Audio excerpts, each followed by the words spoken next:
이번 시간에는 증시 고평가에 대한 논란 이야기가 많은데요. 여기에 대한 다양한 의견들을 이야기해 보려고 합니다. 먼저 야데니 연구소의 Predicting the Market에서 나온 자료를 통해 다양한 가치평가 모델을 살펴보고자 합니다. 야데니는 주식시장의 주가 수준 평가는 미인대를 심사하는 것과 유사하다고 하는데요. 헐리우드에서는 아름다움이 주관적일 뿐만 아니라 위험할 수 있다고도 하고 있습니다. 1933년에 나온 오리지널 킹콩 영화 마지막에 보면 킹콩은 조련사 엔데로 때문에 죽음을 맞이하게 되잖아요. 킹콩이 죽은 이유는 그녀의 미모에 반했기 때문인데요. 마찬가지로 이걸 주식시장에 대입해보면 주식시장의 주가 수준은 보는 사람의 눈에 달려있는 거죠. 가장 사랑받고 가장 주가가 높은 주식을 매수하게 되면 치명적일 수 있다는 것이 됩니다. 지금 시점의 주가 수준은 미인대회보다는 장기자랑 대회와 비교하는 것이 가장 좋아 보이는데요. 장기자랑의 객관적인 심사위원은 먼저 참가자들의 장기를 본 다음 우승자를 판단하게 됩니다. 최근 몇 년 동안 인플레이션과 금리에 도움을 받은 기업들이 심사위원들의 많은 표를 받아왔었는데요. 이로 인해 전통적인 PER 모델, 특히 이전에 순이익에 기반한 PER 모델이 말하는 것보다 주식시장의 주가 수준은 낙관적인 것으로 보인다는 것입니다. 그러면 야데니가 말하는 4가지 가치평가 모델을 통해서 현재 시장의 위치를 알아보도록 하죠. 먼저 버핏 비율입니다. 워렌 버핏이 사용하는 시가총액 대비 GDP의 비율을 말하는데요. 이 비율은 10월 말 2.07을 기록했고 버핏은 역사적으로 낮은 인플레이션과 금리 때문에 비율이 높은 것이라면서 낙관론을 유지했었습니다. 두 번째는 룰 오브 20인데요. 이 규칙은 짐 몰츠가 고안했고요. S&P 500의 포워드 PER을 CPI 인플레이션과 20의 차이의 값을 비교한 것입니다. 포워드 PER과 인플레이션의 합이 20 이상 또는 이하이면 주가가 고평가 또는 저평가되어 있다는 의미인데요. 지난 10월 동안은 20보다 약간 낮았습니다. 이것은 경험 법칙을 따르는 경향이 있어서 복불복에 가깝습니다. 세 번째는 리얼 어닝스 일드인데요. S&P 500에 보고된 순이익을 기준으로 한 PER의 단순한 역수값인 어닝 일드는 연간 기준 CPI 인플레이션과 밀접한 상관관계가 있습니다. S&P 500의 리얼 어닝스 일드는 너미널 일드, 즉 명목 수익률과 인플레이션의 차이인데요. 그 결과는 인플레이션을 포함시킨 평균 회귀 가치 평가 모델인데요. 1952년부터 2019년 3분기까지 리얼 어닝스 일드 평균은 3.19%였습니다. 이 모델은 수치가 0에 가까워지면 약세장을 예상하는 경향이 있고요. 에버코어 웰스 매니지먼트의 최고 투자 책임자 존 아프로지스가 2017년 11월 보고서 리얼티 체크 포 스탁 밸류에이션에서 이 모델을 조사했는데요. 그 결과 리얼 어닝스 일드 모델에 따르면 인플레이션이 낮은 강세장에 있을 때는 전통적인 PER이 시사하는 것보다 주가가 합리적으로 책정되었으며 인플레이션이 높은 약세장에 있을 때는 보다 비싸다고 말해준다는 사실을 발견했다고 합니다. 이 모델에 따르면 3분기 동안 주가는 합리적으로 책정되었고요. 리얼 어닝스 일드는 2.92%였습니다. 네 번째는 미저리 어드저스티드 PE인데요. 이를 굳이 한글로 번역하면 고통지수 조정 정도라고 봐야 되나요? 실업률과 CPI 인플레이션의 합인데요. 고통지수는 강세장에서 하락하다가 약세장 직전에 바닥을 찍고 상승하는 경향이 있습니다. 10월 중 5.4%까지 하락했고 1956년 4월 이후 최저치였던 2015년 9월 동안의 5.0%와 거의 같아졌었습니다. 믿기 어려울 수도 있을 듯한데 비관론자들은 온갖 비관적 예측이 나오고 있지만 대부분의 미국인은 절대 그렇게 비관적이지 않으며 적어도 거시 경제적 성과의 측면에서는 그렇지 않다는 게 진실이라고 밝히고 있습니다. S&P 500의 포워드 PER과 고통지수 사이에는 상당한 역의 상관관계가 있는데요. 시장이 고통을 받고 있다면 주가 수준이 높아지지 않는 것이죠. 반대로 시장이 행복해하고 있을 때 주가 수준은 활기차게 높아지는 경향이 있습니다. 역사적 기준으로 현재의 PER이 높긴 하지만 인플레이션이 가라앉아 있고 금리는 역사적으로 낮은 상황에서 볼 때 비이성적 과열이라고 할 정도는 아니라는 것이죠. 다시 말해 고통지수의 현재 수치는 역사적으로 낮다는 것이고 PER과 과거 평균을 넘어섰다 해도 이를 정당화할 수 있다는 것입니다. 고통지수 조정 즉 MAPE는 S&P 500 포워드 PER과 고통지수의 합인데요. 1978년 9월부터 2019년 10월까지 평균 23.8을 기록하고 있습니다. 평균보다 높은 수치는 주가가 고평가되어 있음을 말하고 평균보다 낮은 수치는 주가가 저평가되어 있음을 말하고 있는데요. 지난 10월에는 22.6으로 평균보다 낮았습니다. MAPE는 1980년대와 2000년대의 약세장 이전에 주가가 고평가되었다고 올바르게 경고했었는데 금융위기 동안의 약세장은 예상하지 못했었고요. 당시 문제는 주식이 아닌 부동산 시장의 고평가 때문이었다고 합니다. 이렇게 해서 야데니 연구소의 주식 고평가에 대한 문제에 대해서 아직까지는 고평가가 아니라는 의견을 들어봤고요. 다음은 주식시장이 고평가되었다고 이야기하는 의견을 들어보겠습니다. 주식이 고평가되었다고 이야기하는 첫 번째 근거로 워렌 버핏의 버크셔 해스웨이가 쌓아두고 있는 현금 때문인데요. 이 쌓아둔 현금이 1282억 달러이죠. 시장에서는 왜, 어째서라는 질문이 빗발쳤고요. 강세장이 더 강해지고 있고 버크셔가 저조한 성과를 보이고 있는 상황에서도 왜 버핏이 현금을 제대로 활용하지 못하는 것에 대해 의문을 제기하기 시작했습니다. 실제 올해 초 한 오랜 주주는 보유 중이던 버크셔 주식 전부를 처분하기도 했었죠. 엄청난 강세장에서 크래프트 하인즈를 처분하지 않고 손가락만 빨고 있었다는 게 그 이유였는데요.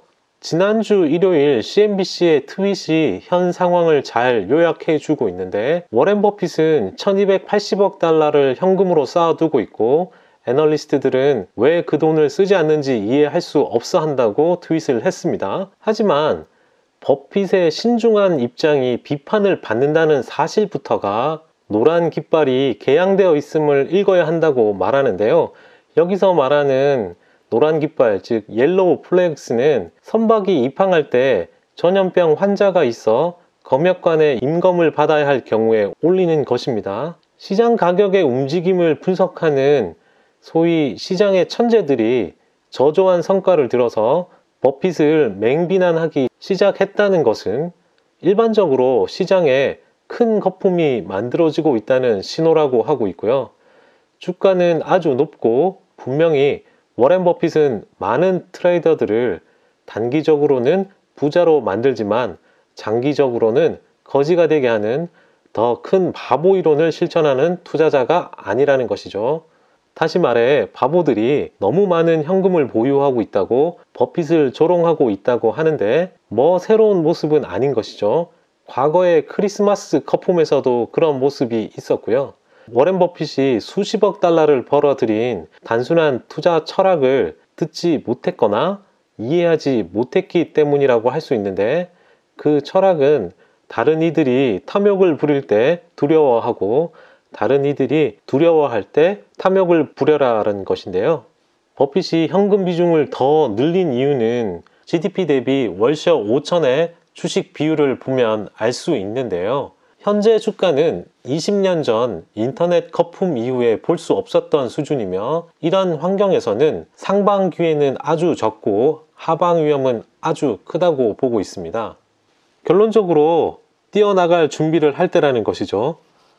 두 번째로 시장이 고평가되었다고 경고하는 쪽이 있는데요.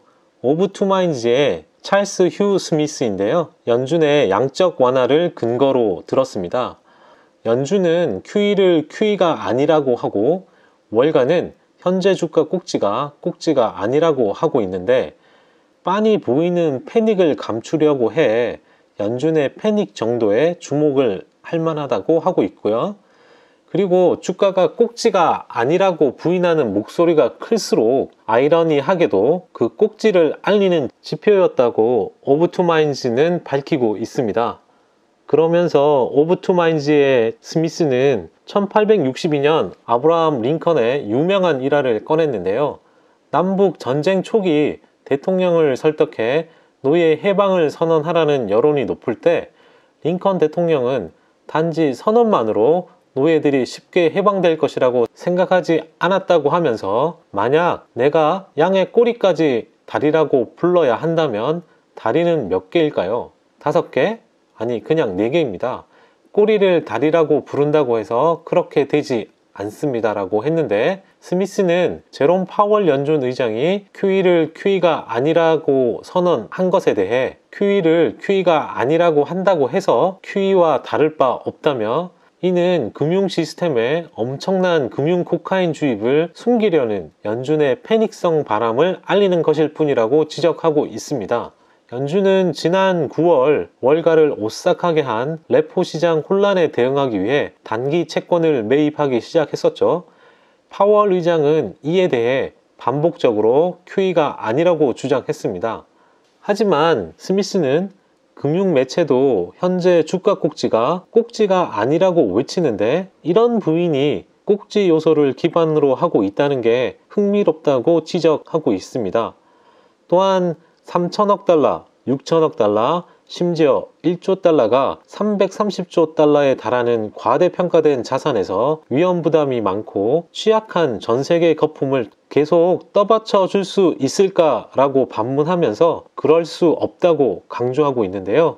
또한 글로벌 은행들과 미국 경제가 모두 제대로 돌아가고 있다면 왜 연준이 금융 코카인을 갑자기 투여하겠는가라고 하며, 연준의 전지전능함이 시장을 계속 달리게 해줄 것이라는 믿음에 주가가 뛰고 있지만 꼭지는 현재 명백하게 나타나고 있다고 주장하고 있습니다.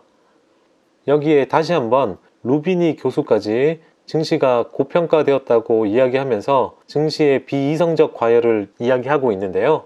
그는 4가지의 긍정적인 요소와 8가지의 문제점을 이야기하고 있습니다. 이 4가지 긍정적인 요소는 리스크오프에서 리스크온으로 갑작스러운 변화는 4가지 긍정적인 요소를 반영한 결과라고 하는데요. 첫 번째로 미국과 중국이 1단계 무역 합의에 도달할 것 같다는 것인데요. 합의가 이루어지면 일시적으로는 무역 및 기술 전쟁의 심화를 막을 것이라고 보고 있고요.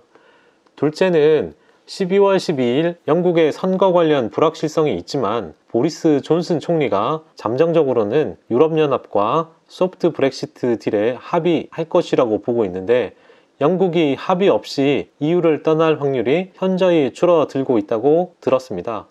셋째는 미국은 중동에서의 이란 도발에도 불구하고 자제심을 보여줬다는 것인데요. 트럼프 대통령은 이란에 대한 공격이 본격적인 전쟁과 유가 폭등을 야기할 수 있음을 깨닫고 있다고 보고 있는 것입니다. 네 번째는 미국의 연준과 유럽 중앙은행, 그 외 주요 중앙은행들이 지정학적 역풍을 고려해서 통화 정책을 완화했다는 것이죠.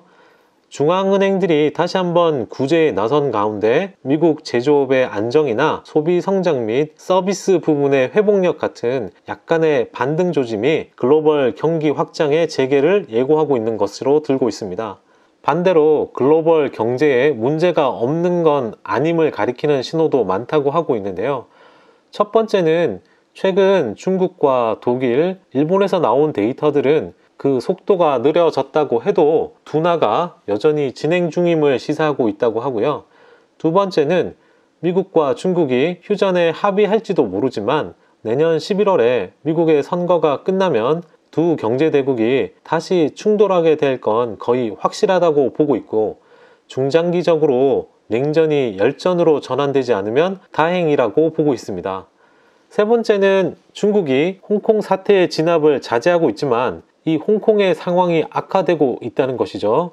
때문에 2020년에 중국이 무력 진압에 나설 가능성이 있다고 보고 있는데요.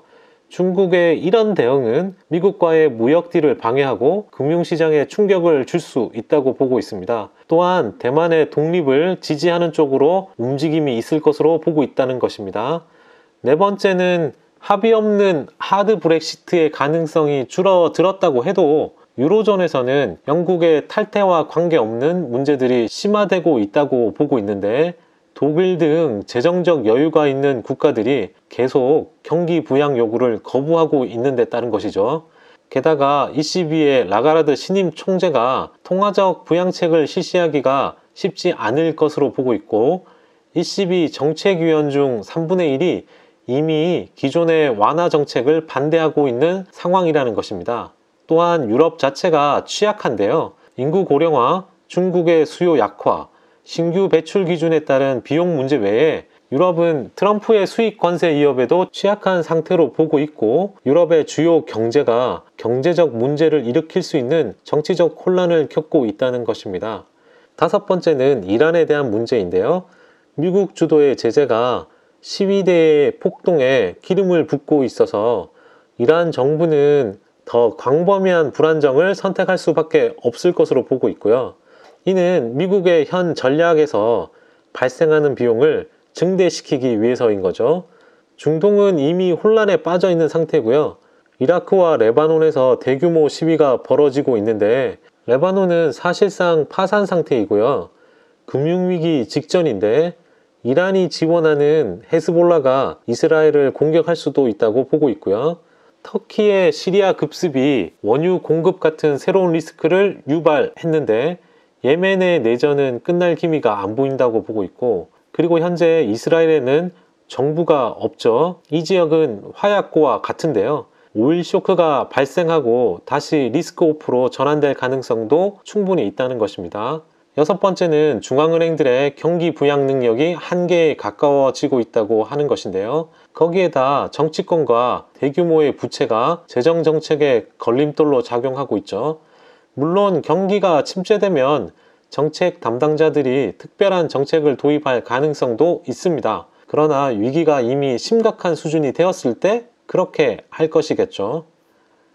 일곱 번째는 세계화와 무역, 이민, 기술에 반대하는 포퓰리즘이 많은 지역에서 악화되고 있다는 것인데, 재화와 자본, 노동력, 기술, 데이터의 이동을 제한하는 정책을 추구하는 국가가 늘어날지도 모른다는 것입니다.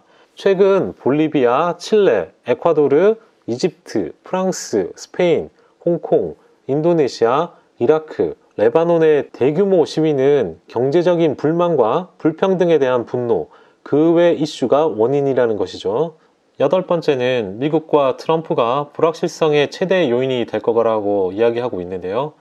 트럼프의 아메리카 퍼스트 무역 및 외교 정책은 미국과 동맹국들이 2차 세계대전 이후에 만든 국제 질서를 파괴할 위험이 있다고 보고 있고요. 마크롱 프랑스 대통령 등 유럽 일각에서는 나토가 현재 혼수 상태라고 걱정하면서 미국은 일본이나 한국 같은 아시아 동맹국들을 지지하지 않고 오히려 도발하고 있습니다. 미국 국내적으로는 탄핵 과정이 정치적 교착 상태 및 싸움을 야기할 것이라고 보고 있고요.